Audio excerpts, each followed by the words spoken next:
Yon, so yun mga katuklas. Bali, aalis na naman kami. Kasama ko ngayon si Lloyd. Pupunta kami sa New Zealand ng Pilipinas sa tinatawag nilang Lake Mapanwepe. So, tatry namin mabuhay doon ng 2 araw. Nasa 8 to 9 kaming pupunta ngayon doon. So, medyo marami-rami. At ang nakita namin sa weather update, medyo maulan. So, titignan natin kung anong buhay yung ganong klaseng camping. Kasi ngayon lang kami pupunta ng mga camping na medyo maulan. Lagi kasing maaraw eh. So ngayon nagpapack up kami. Ayan. Medyo marami-rami yung dala namin gamit. Kasi 2 araw kami doon. Sana panoorin nyo yung video hanggang dulo. Let's go!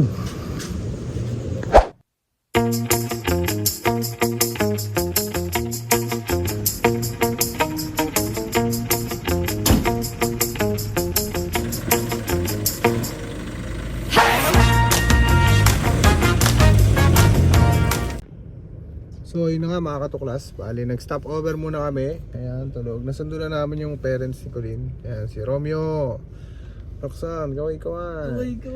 Ayan, tulog yung dalawa.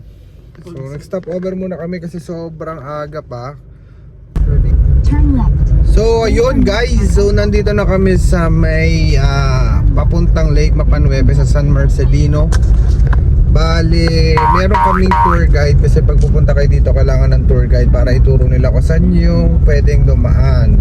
Kasi sila yung magtuturo, sila yung mag-guide sa'yo kung saan ka dadaan. Medyo rough road daw talaga, baka mabuhangin. Pero since maulan naman ngayon, baka hindi masyadong maalikabok. Tara, tingnan nyo.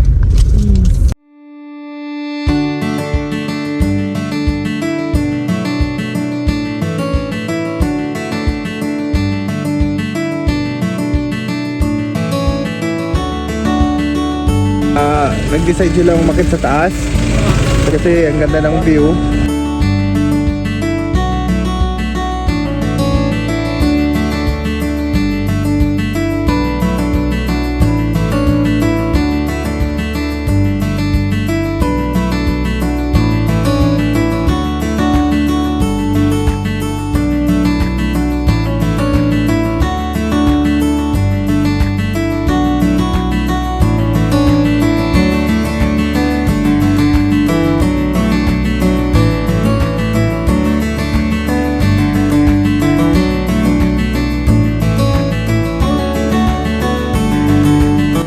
So yun na nga, nakapasok na kami dito sa may phase 3. Tawag nila dito ay Eagles Paradise. So maghahanap muna kami ng spot.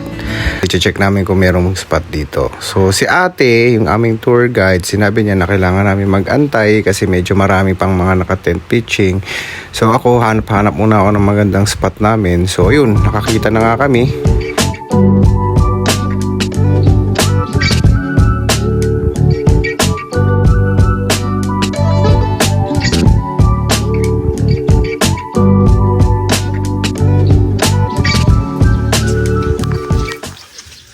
Uy, ano yan? Hindi ka? Nakadagit kami. Ano daw yan? Anong isda daw yan? Buhay pa. Pakita mo. Try mo din siya, pabilis. Sige, pakita mo muna. Ano isda yan? Oh. Wow! Buhay pa. Anong isda to? Parang ito yung mga lumalaki, no? Try mo nga doon. Kadalagay mo, wala na yung pamahal. What?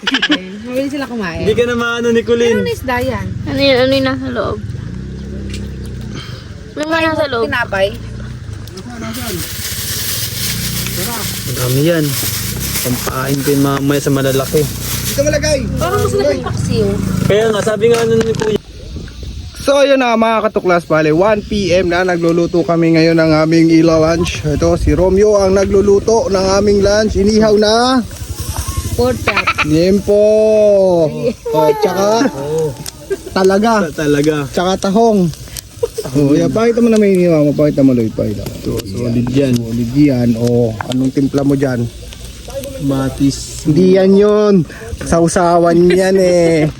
Kaya nag-ice cream naman si Colleen. Ice cream lang sila ng tita niya. Bale, yung mga kaibigan natin na galing mga Las Piñas, nandito na naman sila. Yung kasama natin sa Camp Tralala, si Boss EJ. Sir Christian, pangalawang beses. At first timer na kasama, si Sir Erwin. Ayan, mga kasama natin dito sa Mapanwepe. Pakita ko na sa inyo yung place. Ayan. Medyo mainit. Akala namin, sabi sa weather update, maulan, pero pinagbigyan kami. Ayan. Maaraw. Ayan yung place. Actually, maraming naka tent dito. Pero sabi nila iba dito, day tour lang. So ayan, ganyan kakalmado ngayon habang kami ay nag-aantay malutong aming lunch. So, pakita ko muna yung place. Yan yung mga ibang mga naka-tent pitching. So eto kami. Dito kami. Ayan. So, kaway kayo guys. Kaway kayo. Tatago kayo sa puno ha. Mainit. Oh, ayan. Dito sila. Ano oras si tatay yung tent nyo? Pag umuulan na. Pag umuulan na. Yan ang pinaka-the best talaga ano. Pag umuulan na. Pag umuulan na. Ayan, malapit na yung ulan. Ayan na, dumidilim na ulit. Wala kayo dyan.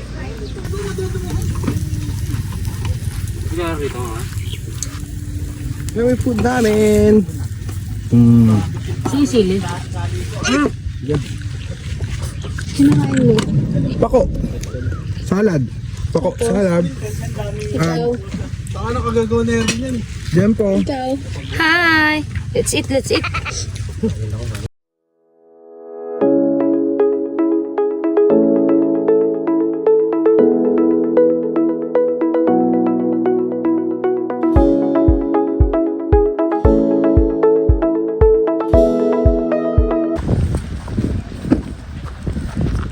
Ano yan, Lloydie? Huli namin. Wow, nahuli nyo? Sa lambat. Awa. Ikaw na nahuli mo naman. Ikaw nahuli lahat nan? Oh, tanggal nga hasang agad eh. Ang galing. Wala lang hasang eh. Galing. Uy, tangina, parang ramdam ko yung lamig mamayang gabi. Uy, parang uulan na nga eh. Uy, Chan, lipat na tayo. Doon tayo sa kabila. Doon na. Tusok ito yung tali. Sa Pwede mga ba doon? kawayan. Pwede ba ron? Oo, pwede. Doon na natin lagay, tangina. Tanga gumigiba yan. Gumigiba ka. Ayaw niya lang maiwan mag-isa dyan. Naka talaga ano? Tangina mo, pag umulan, hindi kawawa kami. Bakit naman? Maganda yung pagkakatayo mo ng tent mo para. Wala sa sarili May mo. nag-aaway. Delicate yan eh. Wala kang tiwala sa tent mo. Wala ka lang sa sarili mo. Ikaw gumawa niyan eh.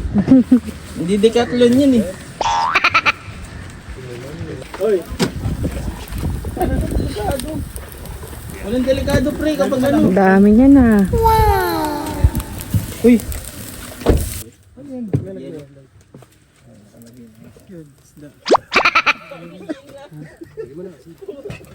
ginagawa mo? Yun nga yung label niya yan. Dok, saan galing? Saudi? Galing ka ba Saudi? Sa airport, diretso dito. So, yun na nga guys, sinaabot kami ng ulan. Ayan, umuulan siya ngayon, umuulan. Ayan, swimming sila. So, yung iba kami, mga boys, nagluluto, habang chill, habang umuulan, sarap nung weather. Ang sarap tumambay pag ganito. Hindi mainit, hindi maalinsangan, tahimik. May ihaw ka lang na ganyan. Bossing. O si ilawin pa. Di ba? Oh, yun, so mga katuklas, bali 4:30. Yan, binagyo na kami. Ito na. Pumasok na yung malakas na hangin at malakas na ulan. Ayan, oh. Sumisipol pa yung hangin. Actually, sumisipol yung hangin. So, kailangan namin i-double lahat, tsaka i-double pack yung aming mga tents. Ayan. So, yung mga iba ding tent pitching dito. Ayan, medyo malakas na. Kasamang hangin, tapos sumisipol, solid. Pero masarap, masaya. Huwag lang sanang tumodo-todo na parang ipo-ipo na. Ayan, oh. Parang sila natitinag. Ano, guys?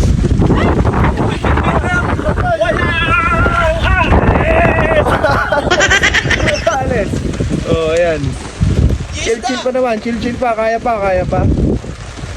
Okay. Hindi pa bukas yung sasakyan mo. Ilagay natin yung ihuwan mo sa wait lang, nababasahan yung snack. Ganyan talaga, no? Pagka mataba. Ay! Minukbang yun. Ito yung kasama mo yun. Nang? Tulis. Ang tagal niluto. Yellow pin? Ang tagal niluto. Minukbang eh. Inaabangan ko rin yan. Bakit nawala yan? May pusa eh. May alaga. Nawala yung Giniginaw daw yan yellow eh. pin. Tingnan mo. Walang Giniginaw daw yan. siya. Kailangan daw kumain. O yan. So, tingnan natin kung ano mangyari sa mga susunod na oras. Ayan, Luis. Ulit yan. Okay. Usog mo lang. So, ayun na nga. 6:15 na. O, inuulan pa rin kami dito. Yun na nga. Tama yung weather update. So ngayon nagpe-prepare kami ng dinner. Si Romeo gagawa ka ng Paksiw. yung nahuli yung isda. Eh, sabi Yes, mga nahuling isda. Yan na. Nire-ready niya na. Oh. Okay. Yan, gagawin niya ng paksiw yung mga nahuling isda kanina. Yan. Oy, okay ka lang? Ang lamig, ang lamig. Okay guys, kamusta yung tent? Kamusta tent nyo? Wala na lang. Basa yung loob. Joke lang. Hindi. Hindi. Hindi yan. Hindi ba yan? Matibay naman, matibay. Sir. Eto, okay naman. Okay naman yan. Okay naman. Ikaw? Siya yung may-ari. Ha? Si Raulo yung may-ari. NANI? Boss, ano sabi mo? First time camping. Sarap dito. Rainy season, no? Kahit rainy season, kahit mainit, palag, basta Lake Mapanwepe. Papalag. Ibang naka-tent pitching dito. Ayan. So, re-respeto natin sila. Mamaya, tahimik ka tayo. Para makatulog sila. Ayan. So, medyo yung area namin matubig. Ayun, umiwas kami. Buti may nag-advise sa amin na wag dito magtayo ng tent kasi dito daw nag-stock up yung tubig. So, umiwas kami. Nandun sila. Nandito kami. So yun, good morning guys. Bali kagabi binagyo kami, kaya medyo hindi na kami nakapag-video. Pero ngayong morning medyo kulimlim pa rin, ayan. Pero kalmado ang tubig.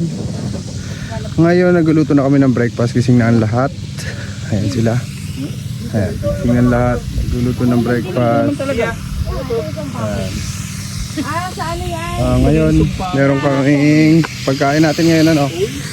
Sir Erwin, fried chicken. Okay, tapos ito kasi si Romeo. Ano niluluto mo? Tocino. So, meron din kaming bangus. Yan, tocino. Pagawa pa ako ng corned beef. Sinigang na corned beef. Ayan, medyo nahirapan lang kagabi dahil medyo malakas yung ulan. Kaya medyo nakatulog na lahat. Ayan. Ito. Ayan ang view. Kapag nagpapaano yun. Ay, medyo mataas ang araw. Guys! Meron pala kami nahuli. Kasi nahuli natin. Yung karpa. Parang 3 kilo to. Naka-t-shirt na yun. Buhay pa. Karpa, ayan, buhay pa. Lahat yan nahuli nyo? Oo, sa lambat to. Oo, sa lambat nga. So, kagabi, buhay pa siya, buhay pa. Ang daming isda dyan. So, nakalagay na ulit yung lambat. Nakalagay na ulit yung lambat namin doon. Kumusta ang tulog? Kulin. Okay, nasa si Lloyd. So yun na nga guys, last night na namin. So ayan, walang ilaw. Totally, ang masaklap pa ang lakas ng ulan tsaka ng hangin, kaya hindi kami makalabas. Matutulog na kami. Tomorrow uwi na ng umaga, 9 AM. So experience dito sa Lake Mapanwepe. Yun, masaya naman, masaya. Kaya nga naka 2 days kami. Nakwento pa sa amin yung mga history. Ewan ko kung na-vlog ata, na-interview ata yung history ng Lake Mapanwepe. So, dito kami sa Lake Mapanwepe. So, kung nakikita nyo ngayon yung weather, maulan. So, andito si Sir. Start siya nung after ng Mount Pinatubo eruption. Kasi itong lawa na to, dati wala siya. So, dati, ano siya, napakalalim na itong na kinatitirikan na itong lawa na to. So, paibaba siya. So, nung after ng Mount Pinatubo eruption, naharangan ng lahar ng Mount Pinatubo yung daluyan ng tubig. So, nung pumutok yung Pinatubo noong 1991, nabuo itong lawa pakunti-kunti kasi catch basin tong lugar na to. As you can see, surrounded siya ng mountains. Yung mga mountains na yan, pagka umulan, naiipon yung tubig dito sa pailalim na to. So, yung sapa na yun, tumaas siya ng tumaas hanggang sa nabuo yung yung Mapanwepe Lake. So, after 2 years, 1993, nabuo itong lawa. Makikita rin doon, may mga videos rin ng historical videos tsaka photos. Makikita doon na pakunti-kunti tumataas yung tubig. Hanggang sa napilitan na mag-evacuate yung mga taga dito. Nasa ilalim nitong nitong mapanapinig itong mga linya ng kuryente, palayan, mga bahay, yung mga paaralan, especially itong simbahan. Itong simbahan kasi ng Santa Barbara Church, kahit i-search nyo sa Google, makikita doon yung Santa Barbara Church kasi yung tallest structure nun.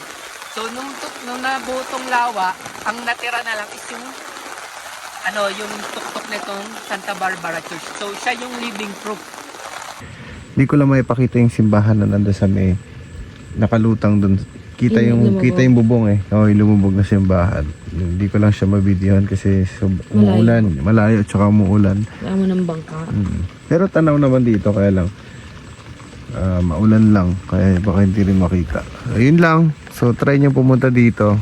So lalo na sa mga hardcore campers, yung mga sanay na walang kuryente, yung mga walang internet. Dito talaga madi-disconnect kayo. Disconnected kayo sa lahat dito. Social media, lahat. Wala. Kaya mas masarap na mag-banding dito. Ano talaga, vibes. Oo, nature vibes. Yun. Kaya, sige, sa susunod na tuklas ulit natin guys. Sana magpatuloy pa rin tayo pag-support at pag-papanood sa atin.